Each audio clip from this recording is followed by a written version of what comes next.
Welcome back to my top 100 games of the decade, but before we begin, here's a fact from the decade.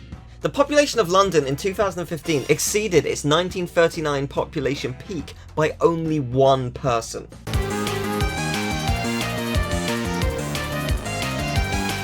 Do you like a big ol' slab of meat? Do you like a fetus to steal your girl? Do you like saws reducing you to a fine paste over and over again as you tear your hair out? If so, that's great.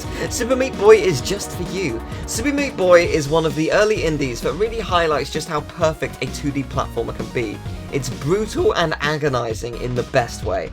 Every level is tough. Okay, some are batshit insane, but it's fair. And that is purely down to how well it controls. It is one of the smoothest, most forgiving controls I've ever played, and without that, this game would be garbage.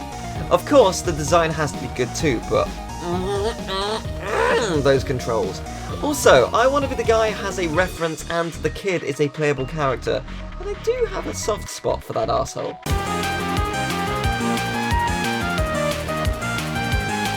Super Mario 3D World is awesome. It has 93 stages and every single one of them is varied and beautiful. I particularly like the theming of this game. They tried some new things like theming levels off of Mario Kart or a coin train, and Bowser's whole shtick this time is a carnival theme, which I quite like.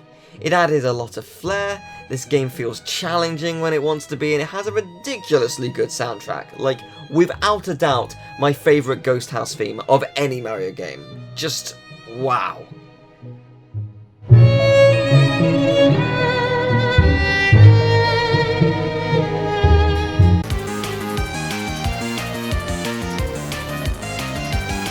Ratchet Clank PS4 is a weird game for me. It's really good, like really good, but some of the game is disappointing, and it's purely because it's a remake and I've played the original.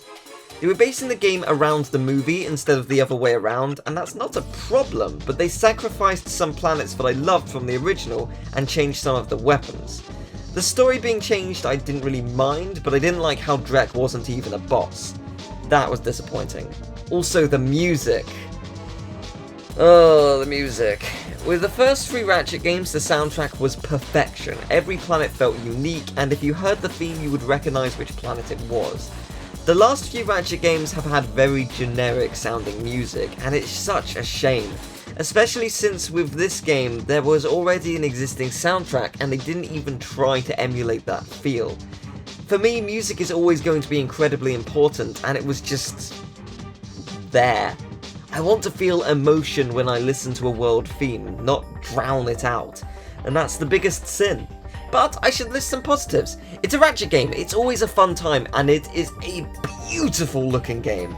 My god, it is gorgeous. It is awesome to see my childhood looking this good. Thank you very much for watching the video. I hope you enjoyed it. If you did, leave a like, subscribe, share the video around. I also have a Twitch, a Twitter, and a Patreon if you would like to support me and the channel.